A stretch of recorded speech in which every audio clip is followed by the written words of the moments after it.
I had to start my whole journey again and someone said you can only do one treatment, I would have chosen... Hey sailors, welcome back to Cruising as Crew. My name is Lucy and today we're going to be talking about the different treatments that you could be performing if you work for Steiner and the pros and cons of each of them.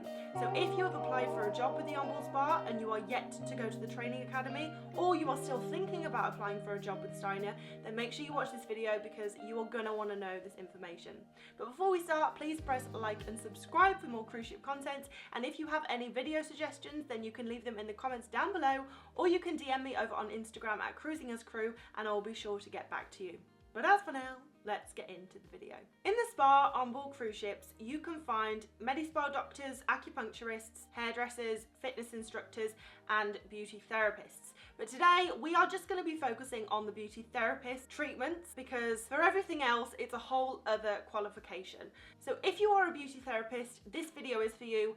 If you are a hairdresser, a fitness instructor, I've done a lot of other videos that are going to be more aimed towards you. So your beauty therapy level training is 2 years. So you've got your MVQ level 2 and your MVQ level 3. Now, if you only do the MVQ level 2 and you want to work for Steiner, then you can be a nail technician. If you have gone to college and done your level 2 and 3, which includes like facial electrics, massage, then you can do all the treatments that Steiner offer. So every therapist who goes to the Steiner Training Academy who has completed both level 2 and 3 will spend their first week of training learning the LMS massage routine. So you'll be learning the deep tissue massage, the Swedish massage, and you will also be learning how to do a seaweed wrap. During your first week, you are going to be assessed, and then when that week is finished, you will be told whether you're going to continue learning more massages, whether you're going to learn the facials, or whether you're going to do Ionithermie. If you have a preference, which you might do at the end of this video, then you can definitely say to your lecturers like, hey, by the way, I'd really like to be a facialist or an ionothermist. I didn't put my opinion forward. I was just kind of along for the ride, a kite in a windy sky. I'll go wherever you send me. And luckily it worked out well for me, but you know, hindsight's a wonderful thing. And looking back, I definitely could have told them what I preferred to do. It doesn't mean that that's necessarily going to be what happens, but obviously if they know that you want to do facials, they're going to be more likely to put you for that. So every beauty therapist is going to go on a cruise ship with the ability to do a Swedish massage, a deep tissue massage, and then whatever treatment they have trained in. I just want to say, don't be in a rush to leave. Like, obviously you go there because you want to get on a cruise ship and start your career. So most people, including myself, when you get to the Steiner Training Academy, you're like, I cannot wait to leave and get on my first ship. But once again, in hindsight, I'm really glad that I was there for a long period of time because I did my first week of Swedish and deep tissue massage. Then I got put into facials. Then I completed facials and got put into massage. So I learned all the massages. Then I got put into the 2-week Ionothermie course. And then I did loads of like product knowledge training and sales training. So that meant that I went on the ship as an Ionothermist, but let's say there wasn't any Ionothermie treatments booked in that day, but there was loads of facials. I could do a facial because I was trained. Whereas the girls who did their 1 week of Swedish and deep tissue massage, and let's say they only did facial training, they could only do facials. So if there wasn't any facials booked in, but there was loads of like hot stone and bamboo massages booked in, they weren't allowed to do that because they hadn't done the training. So trust me, the longer you are there, the better, because the easier the transition will be when you actually get on the ship, because you'll be like, oh, I know all this. Whereas I know the girls who were only there for like 2 or 3 weeks, when they got on board a cruise ship, they really struggled because they were like, I've barely memorized the routines, I didn't do any sales training and I don't know how to sell anything, I haven't memorized all the products and the prices. Like, there's a lot to learn. And when you get on the ship, you are expected to just get straight to work. But let's actually get into what this video is supposed to be. The first job that I'm going to talk about is being a nail technician within the spa. So if you have your level 2 beauty therapy qualification, you will be a nail technician. If you do have your level 3 beauty therapy qualification, you can request to be a nail technician. So firstly, a pro. If you're a nail technician, you are going to be fully booked most of the time, because most people want their nails done for a holiday, and especially if they've cruised before and they know that there is a spa on board the cruise ship, a lot of people do wait until they actually get on board to have their nails done. So even if you are first, second or third column when it comes to being a nail technician, you'll be fully booked. Now, just in case you don't know what I mean with like first, second or third column, if you work for Steiner, you are expected to sell products. So let's say on this particular ship, there are 3 nail techs. The nail tech that sells the most products, makes the most revenue through selling products, is going to be column 1. And the nail tech that sells the least amount of products when they do a treatment is going to be column 3. The manager is going to book treatments in column 1 first. So basically, if you're a nail tech or if you're a therapist that sells the most, you are also going to get the most treatments, because it's all about maximizing revenue. The girl who has column 3 could do a nail treatment which is $40, and because they don't sell anything, they make $40 from that person. Whereas the girl who's column 1 could do the same nail treatment that's $40, but could also get that passenger to buy $60 worth of products. So she's got $100 out of that one person, and obviously that brings us closer to hitting target. How it normally works is column 1 is always going to be fully booked, but column 3, you're going to get the least amount of treatments. So like massage therapists, for example, column 1, you're absolutely fully booked. If you're a column 5 massage therapist, you are going to be struggling to make money because, you know, so it's really, really important that you sell.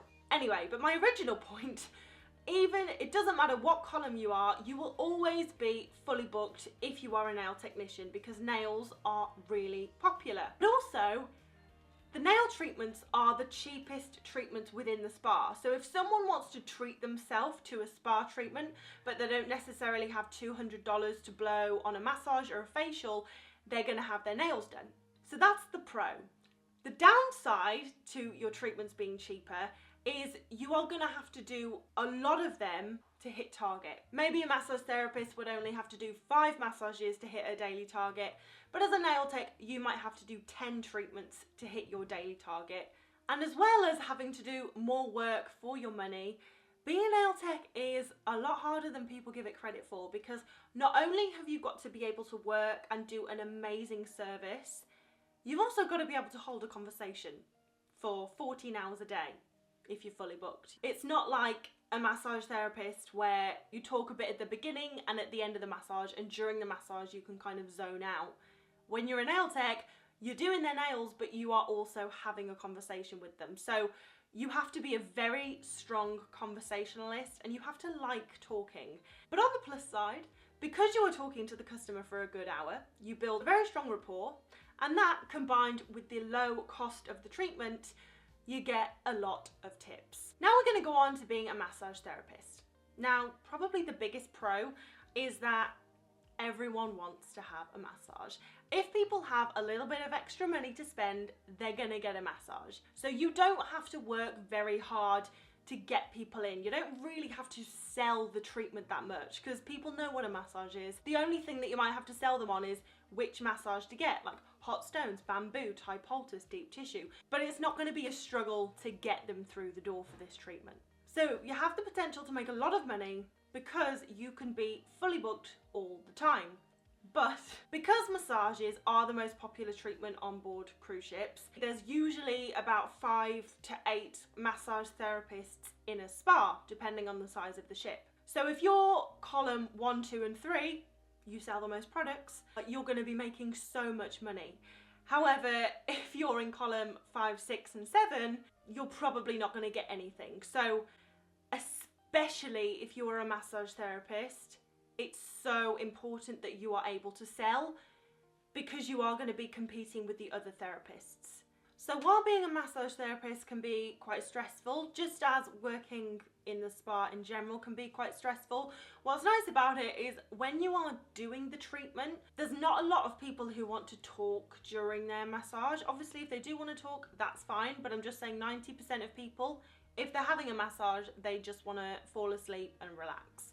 So that means that you as the therapist can zone out while you're doing the massage. So I really enjoyed being a massage therapist for that reason. But I would say being a massage therapist and being a hairdresser, they are the most physical jobs.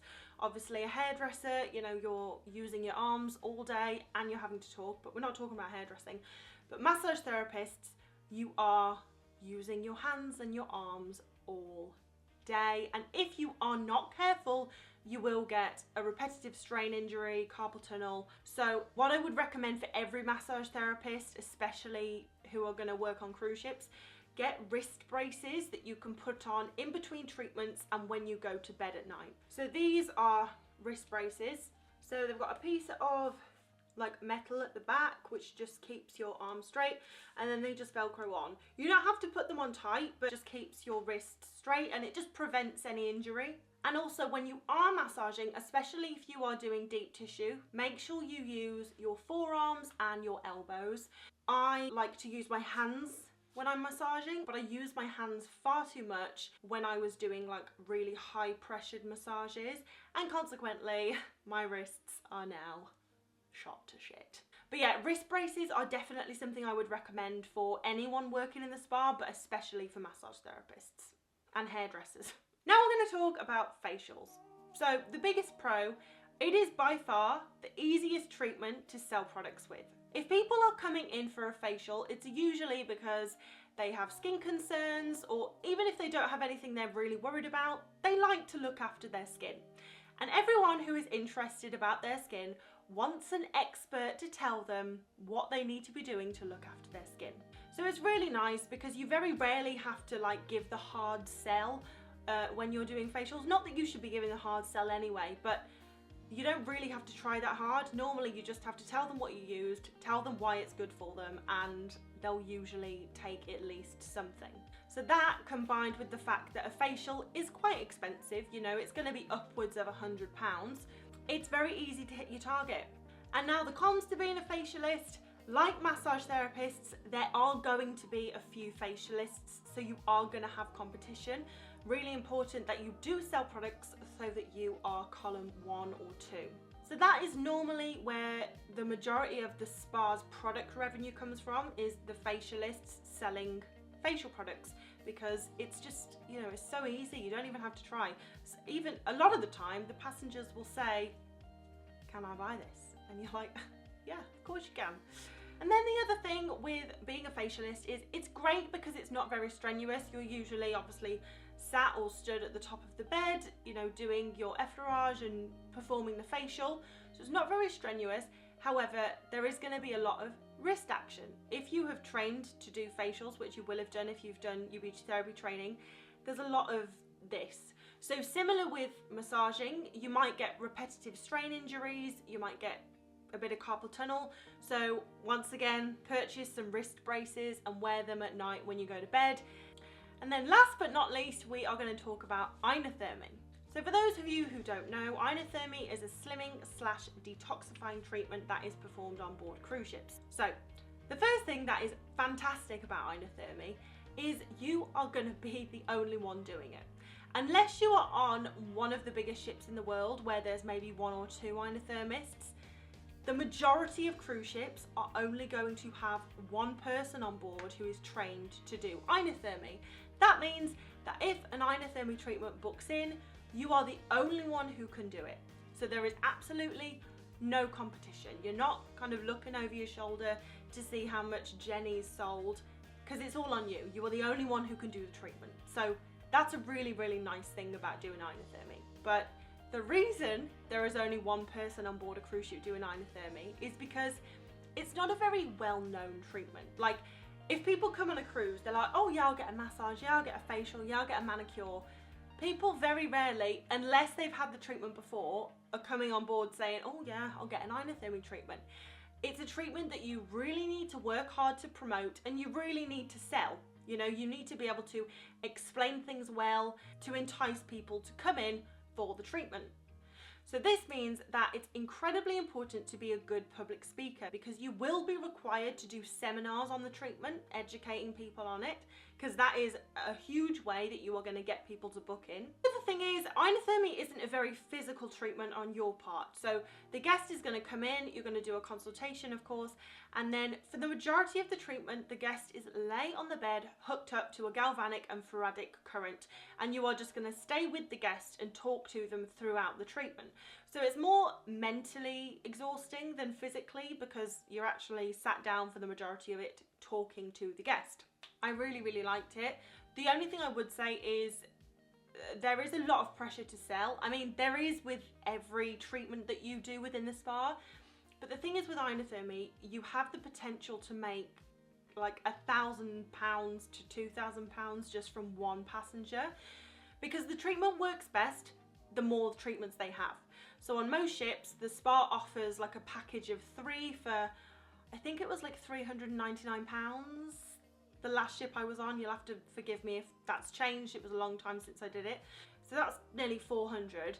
And then you have the potential to sell 600 or upwards worth of products to them.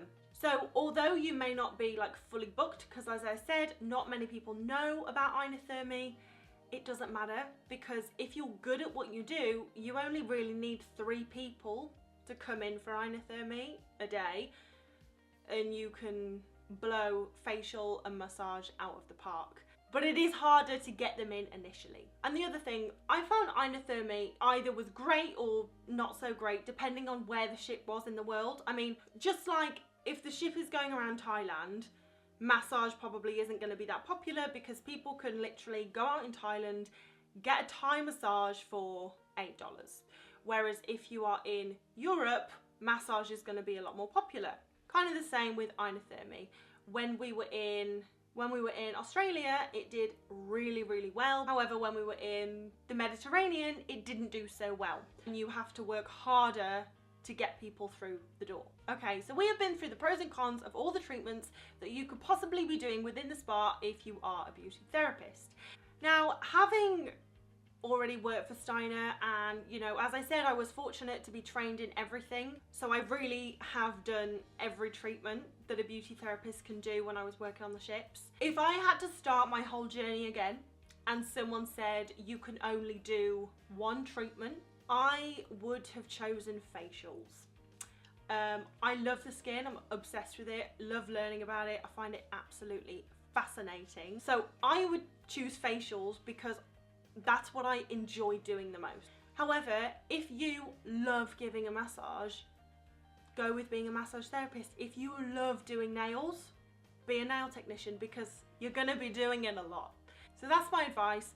Go with what you enjoy. But anyway, that is the end of this video, guys. I really hope you have found it helpful, and I wish you all the luck in the world with your Steiner training experience and, you know, your Steiner experience.